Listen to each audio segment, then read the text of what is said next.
কেন্দ্রীয় সরকার উন্নয়নের দিকে মন নেয়, ওদের একটাই কাজ মন্দির মসজিদ, মন্দির মসজিদ, হিন্দু মুসলমান। ঠিক রে বেঠিক? কথা বলছেন না কেন? এক কাজ। আল্লাহ শুকর আমি এক জায়গায় নাই, বহু জায়গায় বলি, পৃথিবীর বহু দেশে গেছি, ভারতবর্ষের কোনায় কোনায় ঘুরেছি। আজকে গর্ব করে বলি, মাথা উঁচু করে বলি, আল্লাহ শুকর আদা করে বলি, ভারতবর্ষের যত রাজ্য আছে, যত রাজ্য আছে, হিন্দু মুসলমানের ঐক্য, একতা, ভ্রাতৃত্ব, ভালোবাসার রাজ্য যদি এক নম্বরে কাউকে দিতে হয়, সেটা পশ্চিম বাংলাকে দিতে হবে। কারণ এই বাংলায় আমরা হিন্দু মুসলমান, আমাদের মিলন আছে, আমাদের ঐক্য আছে। ছোটবেলা থেকে মানুষ হয়েছি। আমি, জালাল, এহসান, নাসিম, আমার বন্ধু কমল, নির্মল, জয়ন্ত আমার বন্ধু বেঁচে আছে। আমরা একই মাঠে খেলাধুলা করি, একই ক্লাবে আড্ডা মারতাম, একই স্কুলে পড়াশোনা করতাম। আর আজকে কে আরএসএস মার্কা, কে বিজেপি মার্কা এসে আমাদের দুজনের মাঝে পার্টি তুলে যাচ্ছে, চিন্তা ভাবনা করছে। ঠিক না বেঠিক?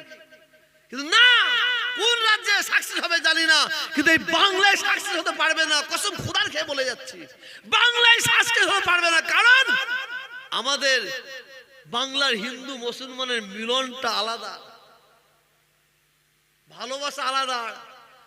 আপনি হিন্দুর দোকানে যান, সেখানে হিন্দু খদ্দের, মুসলমান খদ্দের। মুসলমান দোকানে যান, সেখানে মুসলমান খদ্দের, হিন্দু খদ্দের। মিলন।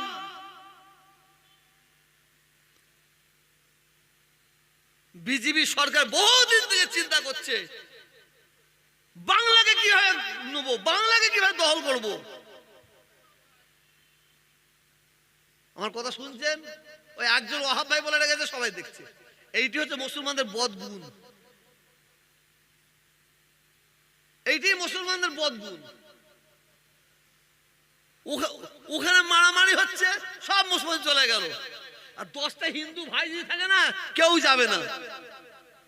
ওই চলে গেল, নিজেও ল্যাপড়ায় জড়িয়ে গেল, ব্যাস, যাও কোর্টে যাও।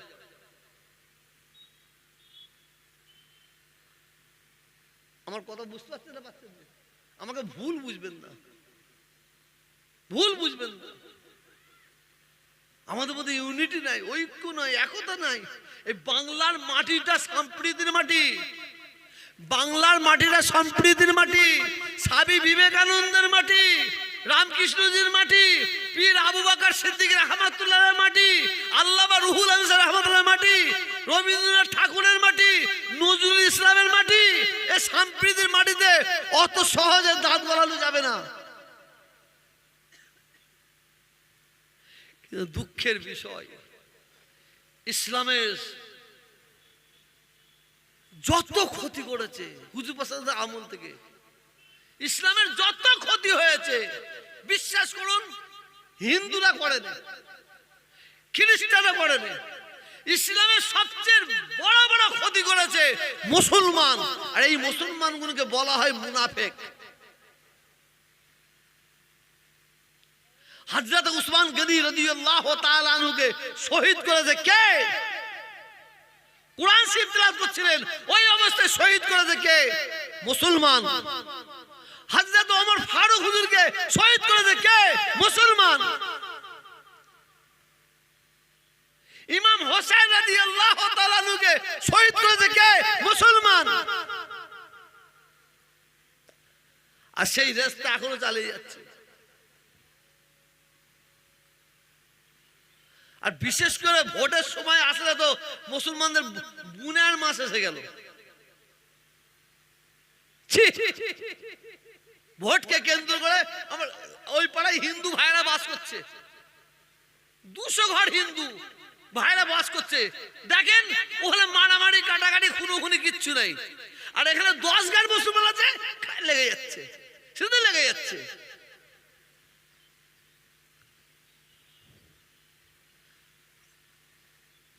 একটা সময় ছিল, বিশ্বাস করবেন কি জানি না, মানে জলসায় উঠে তবলিগ জামাতের লোকেরা ফুরফুরার বদনাম করছে। ফুরফুরার কিছু লোকেরা তবলিগে বদনাম করছে, এই বদনাম চলছে। কিন্তু এখন কিন্তু আর নাই। তবলিগ, ফুরফুরা, বেরেলি, দেওবন্দি সব এক ছাতার তলায় এসে গেছে না? যায়নি, অনেকটা গেছে। এখন দু একটা পচকে চেঁচাচ্ছে, ফুরফুরার দু একটা পচকে আর তবলিগের দু একটা পচকে চেঁচাচ্ছে। কথা বলেন না, একটা ইউনিটি হচ্ছে। আমি তো আল্লাহকে বলি, আল্লাহ, এটা মুখে বলছি, মুখে, এখান থেকে নয়, আল্লাহ একবার বিজেপিকে বাংলায় এনে দাও। আমি মুখে বলছি, অন্তর থেকে নয়। আল্লাহ একবার বিজেপিকে বাংলায় এনে দাও। কিছু কিছু মুসলমান নাই খুটখাট খুটখাট করছে, তো বাবার নাম ভুলে যাবে। আমি আপনার এই জায়গাটার নাম কি? মালিয়াডাঙ্গায়। আমি এখানে বক্তব্য দিয়ে হিট করে, আমি তো হিট করে দিয়ে চলে গেলাম। আমি তো ফুরফুরায় থাকবো, মুরগি খাবো, পাড়া খাবো, আর আপনার ভাই ভাই মারামারি করবেন।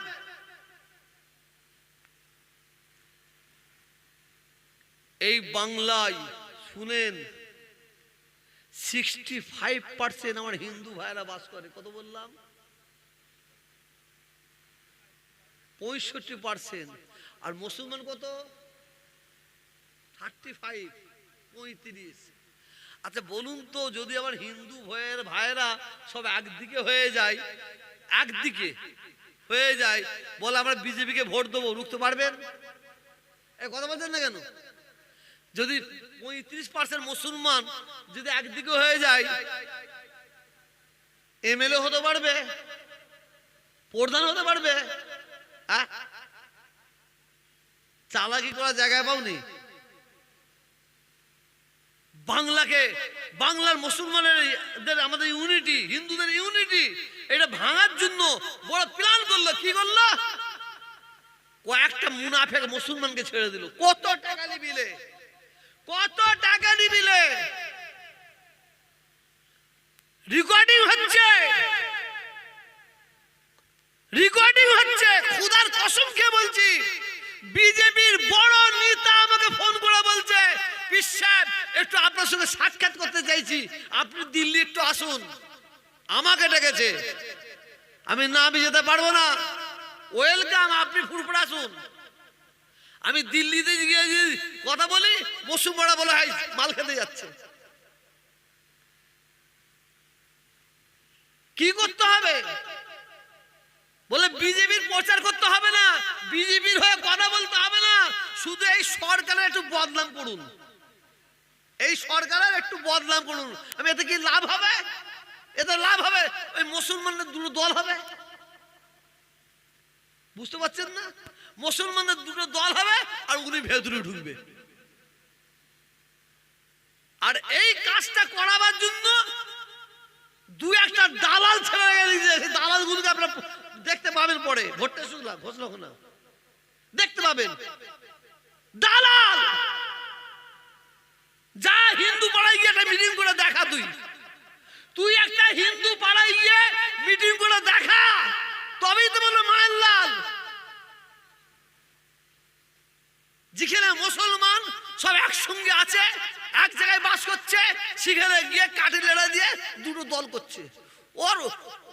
ও তো চাইছে আমার দরকার নাই, ও জেনে শুনে যে একটাই জিততে পারবো না, কিন্তু ওখানে কাজ দিয়েছে, মাল দিয়েছে, এই কাজটা করতে হবে। শুধু মুসলমানদের মধ্যে দলাদলি করে দাও, দলাদলি করে দাও। এই ফাঁদে পা দেবেন না, খবরদার। আপনারা কি বলবো, ঘুম হয় না রাত্রের বেলা, রাতকে রাত বালিশে মাথা দিয়ে জেগে থাকি, আর দুই চোখের কুয়া থেকে পানি বেরোয়। হাইরে আমাদের মুসলমানদের কি হাল হবে, কি অবস্থা হবে। রাম মন্দির উদ্বোধন করে যাক,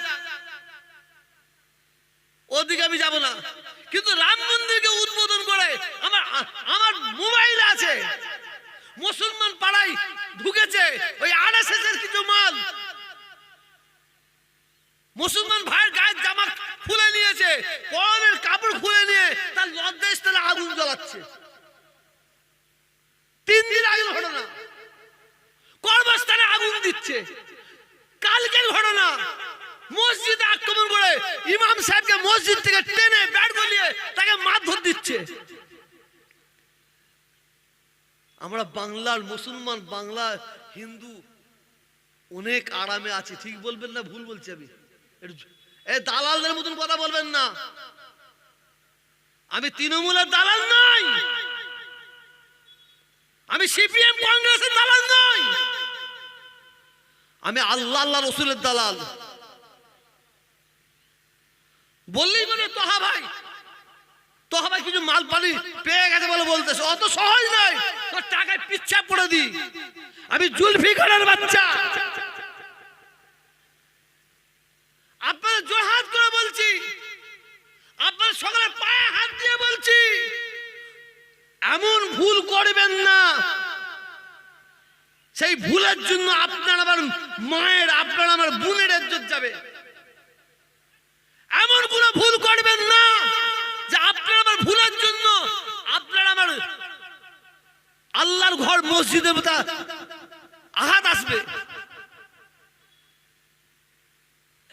আমরা কিছু তেরেঙ্গা খোর আছি, গুটকা খোর, গুয়া খোর, নামাজের ধার ধারেনি, খুব চেঁচাচ্ছে। ফচকে মুরগি দৌড়ে হাঁকবার জন্য। আমাকে সত্যি বলছে আপনারা, আমি এ ওয়াজ করতাম না, দরকার নাই, ঘুম হয় না। আমরা আগুনের সামনে দাঁড়িয়ে আছি, আগুনের সামনে দাঁড়িয়ে আছি। একটু ভুল করলেই পিছনে যাবেন আগুনের ভেতরে। আর চারিদিকে রাক্ষসরা তারা অপেক্ষা করছে কোন দিন বাংলাটাকে লোব। ওরা যতদিন অপেক্ষা করবে, নিতে পারবে না, নিতে পারছে না। তার জন্য আমার মতন আপনার মতন কয়েকটা দালালকে ছেড়ে দিয়েছে। ছেড়ে দিয়ে বলছে শুধু মুসলমান পাড়ায় গিয়ে শুধু ঘেঁটে দাও, ঘেঁটে দাও।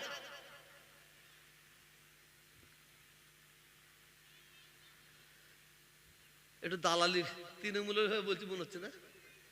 এ ভাই বলেন না। হ্যাঁ হ্যাঁ বলবে। আমি কার হয়ে বলছি না বলছি আমার আল্লাহ ভালো জানেন, আল্লাহ ভালো জানেন। আমরা পীরের আওলাদ, আমরা পীরের আওলাদ। আমরা রাজনীতি, আমার বাপ দাদা 14 পুরুষ রাজনীতি করে না, করছে না, করবে না। আপনারা পীরের আওলাদ হিসেবে ভালোবাসবেন, এতে আমার কোনো আপত্তি নেই।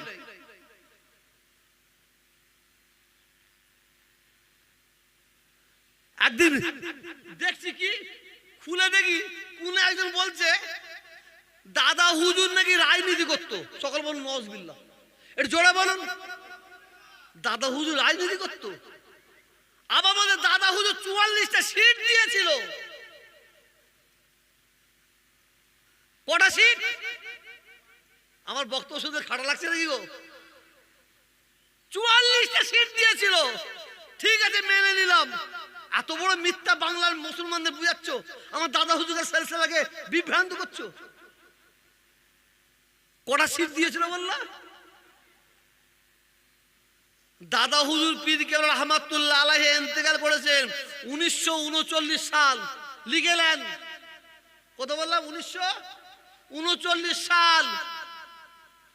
দেশ স্বাধীন হয়েছে কত সালে? 1947 সাল। দেশের সংবিধান হয়েছে 1949 সাল। দেশের প্রথম ভোট হয়েছে 1951 সালে, প্রথম ভোট। দাদা হুজুর যখন ইন্তেকাল করেছিলেন, যখন হায়াতে ছিলেন, ইন্তেকাল করলেন, মনে রাখবেন, মনে রাখবেন,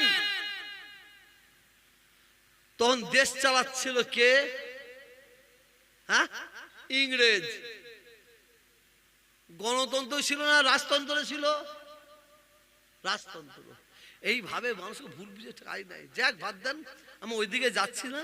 আমি ভাইদের মহব্বত এসেছি, ভালো, আপনাদের ভালোবাসা এসেছি। আমি আপনাদের একটা কথা বলতে পারি, মেজু হুজুর পীর কেবলা রহমাতুল্লাহ আলাইহির কাছে একজন ব্যক্তি এসেছে, মেজু হুজুরের কাছে। কেন? তার গ্রামের সিপিএম এর লোকেরা বলছে তুমি আমার হয়ে দাঁড়াও এবারে ভোটে। কংগ্রেসের লোকেরা বলছে তুমি আমার হয়ে দাঁড়াও। তৃণমূলের লোকেরা বলছে তুমি আমার হয়ে দাঁড়াও। মানে এত ভালো মানুষ। তিনজনই টানাটানি করছে। উনি তখন বলছেন, ঠিক আছে তোমাদের তিনজনই বলছো, আমি আমার পীরের কাছে যাই, আমার পীর কি বলে আমি শুনবো।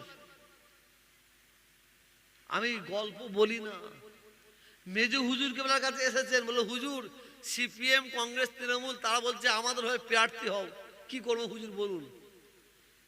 আমি বলেছি আমার পীর যা বলবে, যে পার্টিতে দাঁড়াতে বলবে আমি সেই পার্টিতে দাঁড়াবো। মেজো হুজুর বললে যাও চলে যাও। আমি আবু জাফর বলছি তুমি নামাজ পার্টিতে যে দাঁড়িয়ে যাও। বলছে আমি আবু জাফর বলছি যাও নামাজ পার্টিতে দাঁড়াও। আজকে কম শেষ হয়ে যাচ্ছে, ধ্বংস হয়ে যাচ্ছে, কারণ মুনাফেক।